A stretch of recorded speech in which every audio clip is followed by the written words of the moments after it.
दोस्तों, हमारा पहला कॉन्सेप्ट है डास, डिस्क ऑपरेटिंग सिस्टम। अब सवाल उठता है, what is the dance and what is the disk operating system. Dance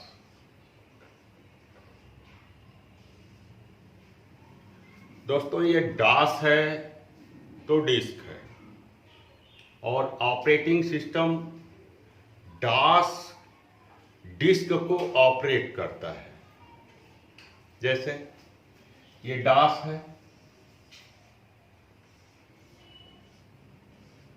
C prompt, तो ये डिस्क है। यह डास है तो यह है। अगर ये डास न रहे तो ये नहीं रहेगा। तो डास को बोला गया disk operating system. Operating system तीन तरह के होते हैं। पहला होता है यूनिक्स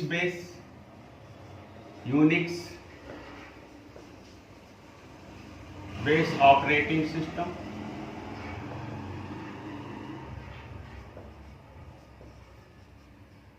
दूसरा है डॉस बेस ऑपरेटिंग सिस्टम।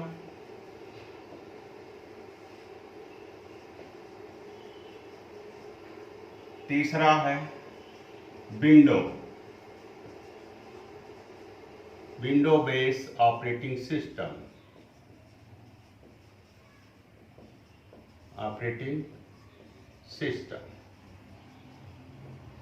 ये टाइप्स ऑफ ऑपरेटिंग सिस्टम है। तीन टाइप्स के हैं, Unix based operating system, DOS based operating system and window based operating system.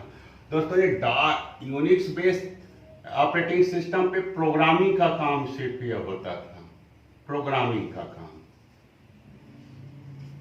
ये single purpose user operating system है, इस पे सिर्फ प्रोग्रामिंग का काम होता है। डॉस बेस ऑपरेटिंग सिस्टम, यह भी सिंगल बेस है। विंडो बेस ऑपरेटिंग सिस्टम यह मल्टीपर्पज है, मल्टीपर्पज ऑपरेटिंग सिस्टम है। तो डास एक ऑपरेटिंग सिस्टम है जिसपे यह डिस्क ऑपरेट होता है। अब सवाल दोस्तों है, सबसे बड़ा सवाल है कि डास यदि डिस्क को ऑपरेट करता है तो फिर डास को कौन ऑपरेट करता है। डास को ऑपरेट करने की वाली तीन फाइलें हैं। पहला है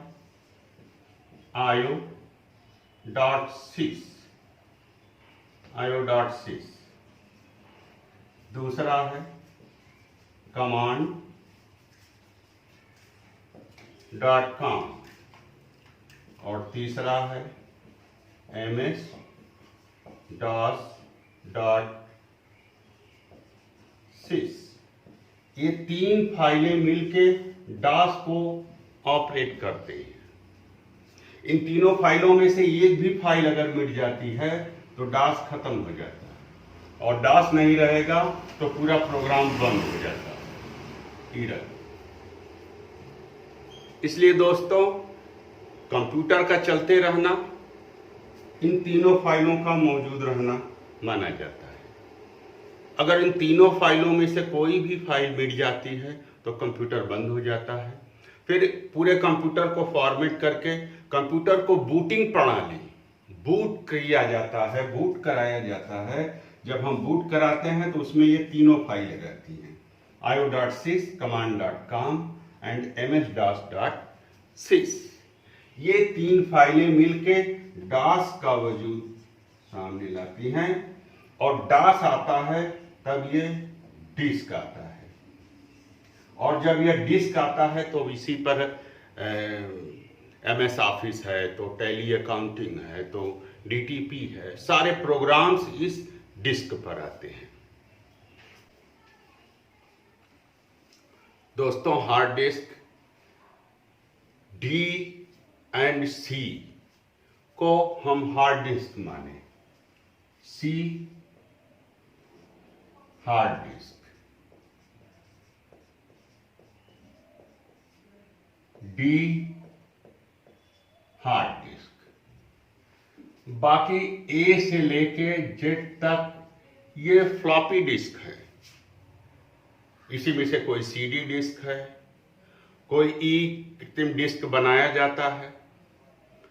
तो हार्ड डिस्क है, जो हार्ड डिस्क है इस भाग हार्ड डिस्क के भाग में कंप्यूटर की अपनी फाइल रहती है, जिसमें डॉस है, सिस है, command.com है, DOS.sys है। ये सब कंप्यूटर की सारी फाइलें वो हार्ड डिस्क में रहती हैं, जो सी है और डी है। दोस्तों हार्ड डिस्क ये ऐसे चलता है। जब हम इसमें डेटा रिकॉर्ड को फीड करते हैं तो हार्ड डिस्क ऐसे भरना शुरू होता है और एक दिन ये सब भर जाता है। इसीलिए अब तो बहुत बड़े बड़े जीबी में कई जीबी 64, 400, 500 जीबी के हार्ड डिस्क आ रहे हैं कि सारी उम्र आप पढ़ते रहें, भरता नहीं है। लेकिन अगर यह भर जाए तो इसमें से फाइलों को मिटाना पड़ता है, डायरेक्टरीज को मिटाना पड़ता है, फोटो या मूवीज को मिटाना पड़ता है। तो ये हार्ड डिस्क का है, जो हम सी या डी को बोलते हैं। दोस्तों इसी के साथ एक चीज आता है कंप्यूटर में, कर्सर। एक डॉट के आकार का छोटा सा कर्सर रहता है जो ब्लिंक करते रहता है। जब हम कंप्यूटर खोलते हैं और डॉस को खोलते हैं तो हमें प्रॉम्प्ट, सी प्रॉम्प्ट पे एक यह कर्सर ब्लिंक करता हुआ मिलता है। और आगे चल के जब हम MS वर्ड में चलते हैं तो भी हमको यह कर्सर बराबर मिलता है। इसे हम कर्सर बोलते हैं।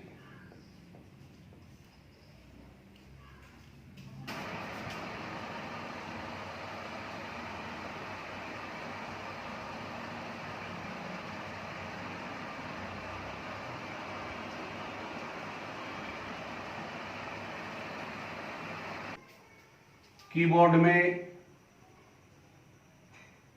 ESC, F1, F2, F3, F4, F5 इसे ये फंक्शन की बोलते हैं, फंक्शन की। इसका प्रयोग हम आगे जब सॉफ्टवेयर में पहुंचेंगे, जैसे MS Word, Excel, PowerPoint या टैली अकाउंटिंग, तब ये फंक्शन की का प्रयोग किया जाता है। फिर है शिफ्ट।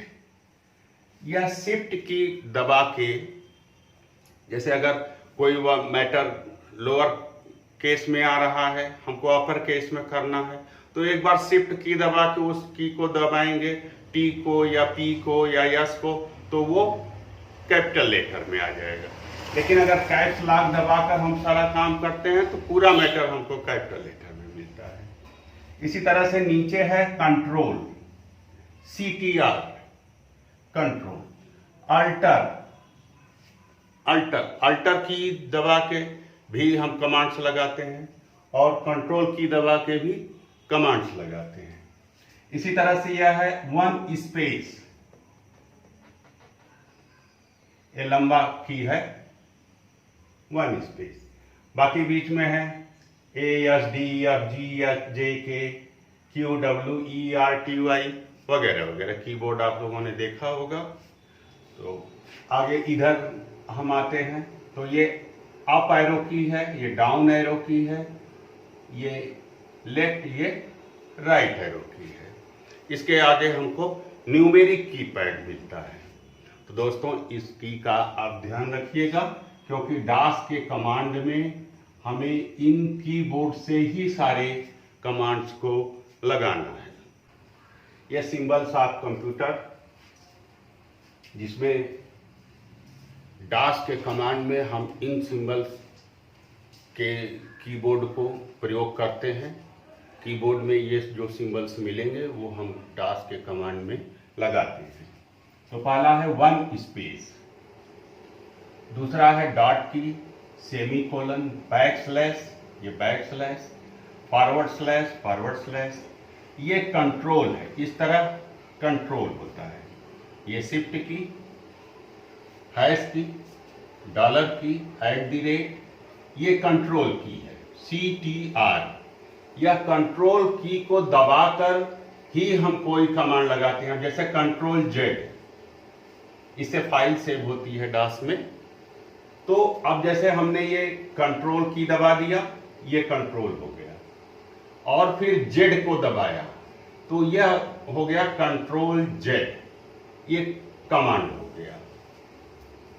इस तरह से हम डास में इन सिंबल्स का प्रयोग, इन सिंबल्स के की का प्रयोग करते हैं।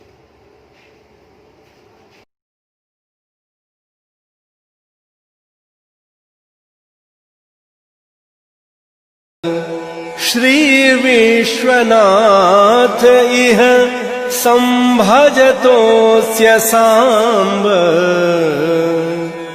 काशीपीठाधिनाथेन शंकराचार्यभिक्षुणा, महेश्वरेण ग्रथिता स्तोत्रमाला शिवार्पिता। इति काशीपीठाधीश्वर शंकराचार्य श्री स्वामी महेश्वरानंद सरस्वती विरचितम् श्री काशी मंगल स्तोत्रम्।